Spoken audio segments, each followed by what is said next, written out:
Donc correction de l'exercice numéro 3 sur le stockage des fluides. Donc on va voir les principaux problèmes de stockage des fluides en essayant de stocker du dioxyde de carbone sous forme d'abord gazeuse, puis un mélange gaz liquide, puis enfin uniquement liquide. Alors tout d'abord, on veut stocker sous forme de gaz à 30 bars, et on nous dit de placer le point qui représente l'état du système dans le diagramme de Clapeyron. Donc on a une température de 17 degrés, donc on est déjà sur l'isotherme rouge, et on nous dit que c'est à 30 bars. Et donc je vais aller placer mon point E à 30 bars, donc je vais être ici. Donc là j'ai le point E. En rose, c'était peut-être pas la meilleure idée, vu la visibilité. Point E, 30 bars, et 17 degrés Celsius.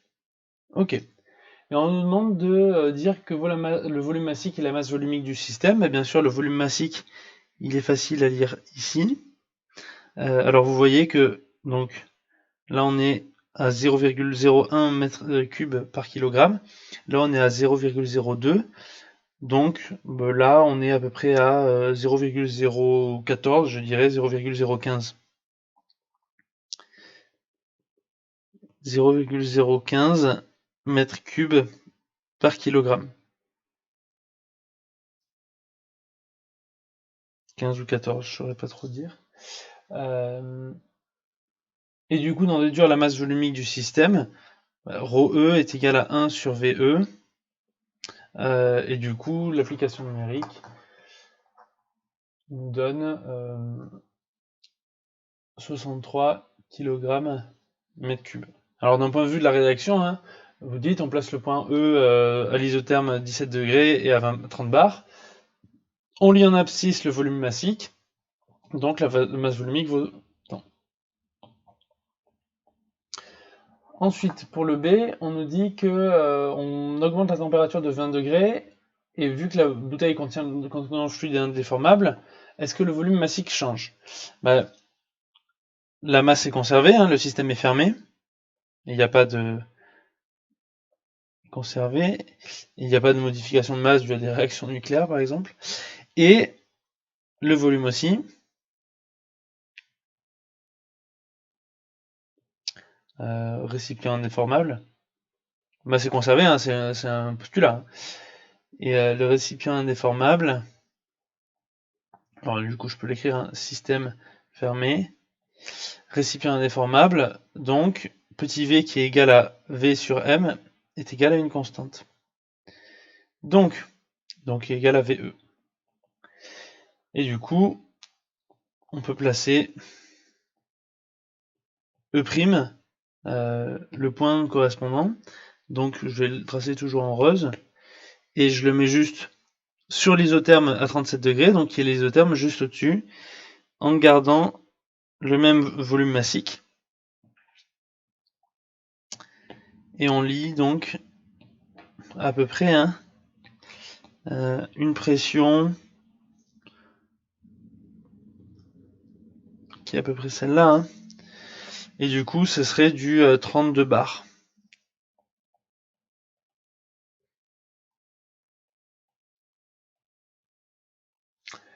Ok, voilà, quelle est la pression finale et l'évolution, hein, c'est l'évolution que je vais tracer en rose entre les deux là. Donc on voit que globalement ce qui se passe, c'est que la pression augmente peu, mais on a toujours le même volume massique qui est quand même élevé, donc c'est-à-dire qu'il nous faut un grand volume pour une masse donnée. C'est normal, c'est un gaz, sa masse volumique est trop faible. Du coup, ce qu'il faudrait bien utiliser, c'est cette fois de faire un mélange liquide gaz pour pouvoir diminuer le volume massique et avoir quelque chose de plus intéressant. Donc on nous a placé le point F, et on nous dit pour une augmentation de 20 degrés, tracer l'évolution du système dans le diagramme. C'est le même raisonnement qu'on va faire. Donc le point F', je vais aller chercher ici. Et donc l'évolution sera celle-là. Alors pourquoi je garde V' constant? Pardon, V constant.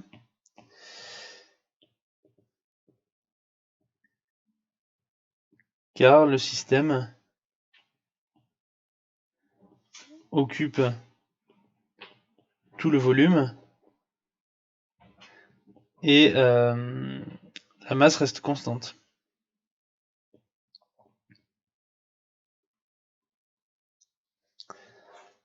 Du coup, ça nous permet de placer F' sur l'isotherme à 37 degrés.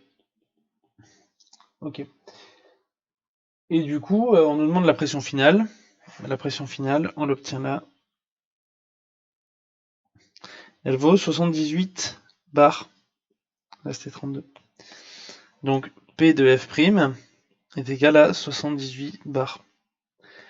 Donc, si on regarde les résultats comparés à ce que peut accepter la bouteille en acier, on est toujours comme il faut.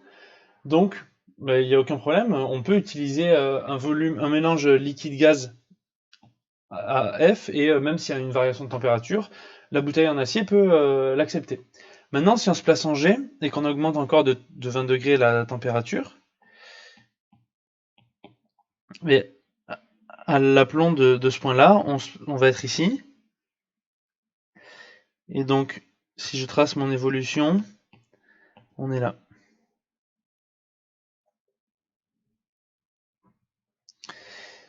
Donc là, j'ai mon point G', et je lis en fait. Alors, on nous demande même question,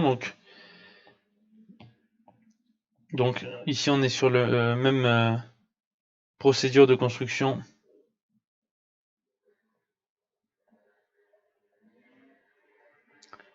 pour G', et on mesure que PG' est égal à 100 bars.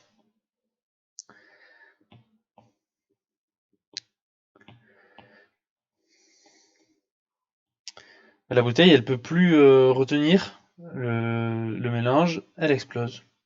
Parce qu'on est au-delà de la pression qu'elle peut supporter. Donc on voit que si on a un mélange liquide-gaz et qu'il est plutôt en faveur de la vapeur, il n'y a pas de souci, mais si c'est plutôt en faveur du liquide, il y a un problème parce que ici, en fait, là on n'a pas de pente, alors que là la pente est assez forte. Bon. Et bien sûr, le plus efficace en termes de masse volumique, ça va être le liquide. Mais bien entendu, vous le voyez venir, hein. Donc là, on commence on place le système initial. Donc on nous dit 60 bars et 17 degrés. Donc on est toujours sur la même, on est là. Donc c'est le point EFGH, on va l'appeler. Et ensuite on nous fait une augmentation de température de 20 degrés. Et là, ça va dépasser le... On peut pas atteindre l'isotherme de 37 degrés qui va être beaucoup plus en haut, hein, ce sera peut-être ici, je sais pas. Parce que plus on se place dans le domaine liquide, plus la pente est forte, et du coup, forcément, vous allez avoir une augmentation beaucoup plus forte de pression.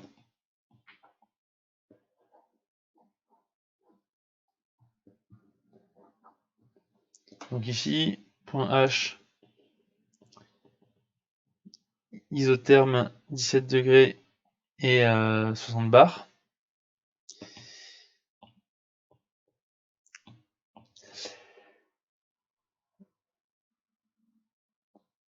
Et du coup, en appliquant la même procédure,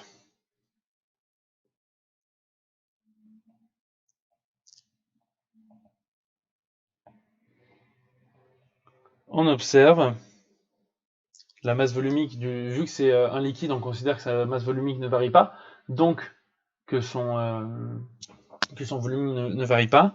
Donc on peut aussi monter à pic, enfin monter juste à volume massique constant. Et du coup, on observe que la pression pH' est très grande. Du coup, on a une explosion encore plus violente en fait. Voilà. Donc en conclusion, hein,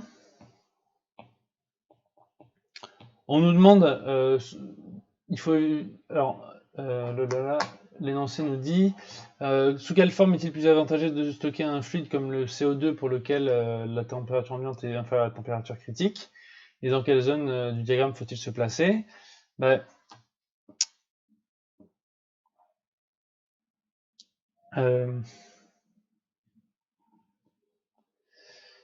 dès lors que la température augmente un peu,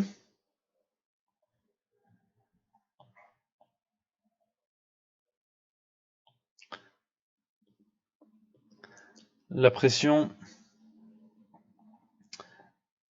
peut trop augmenter pour la bouteille.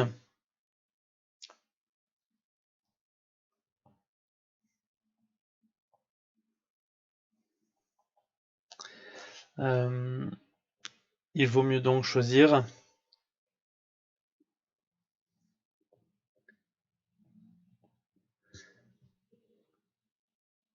de stocker le fluide sous forme gazeuse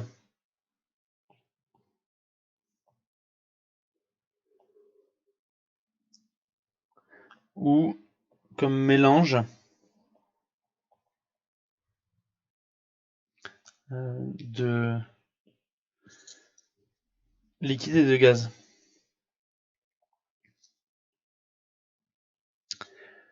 Mais un mélange de liquide et de gaz, on a vu, plutôt comme mélange de liquide et de gaz, je dirais dont la proportion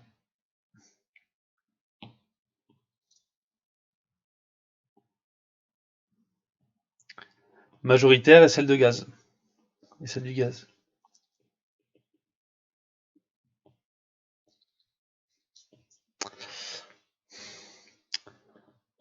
En prenant en compte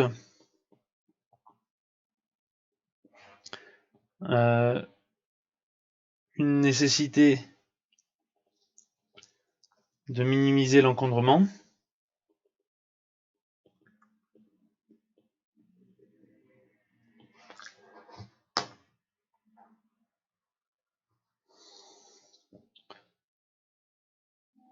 on privilégie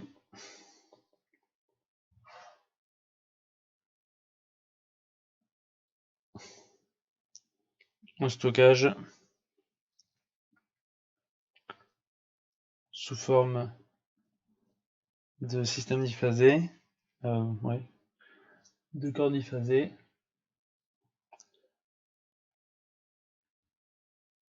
et du coup avec un volume suffisant de gaz au-dessus du liquide, pour qu'il y ait suffisamment de gaz.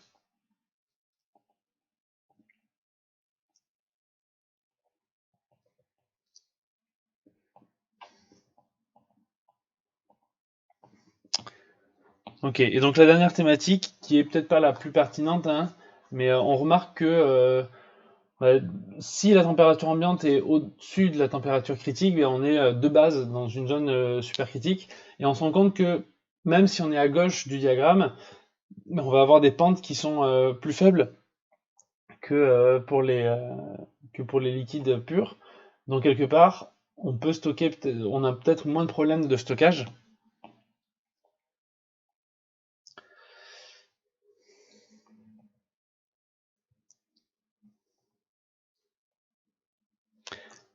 Car les pentes sont plus faibles dans les zones que je vais appeler à risque, en fait, qui correspondent au faible volume massique. Donc voilà pour la thématique du stockage des liquides. Là, on le voit juste en utilisant le diagramme de Clapeyron que il faut, il y a plusieurs choses à prendre en compte, et en l'occurrence, on veut minimiser l'encombrement tout en pouvant en stocker de manière safe avec des variations de température. C'est fluide.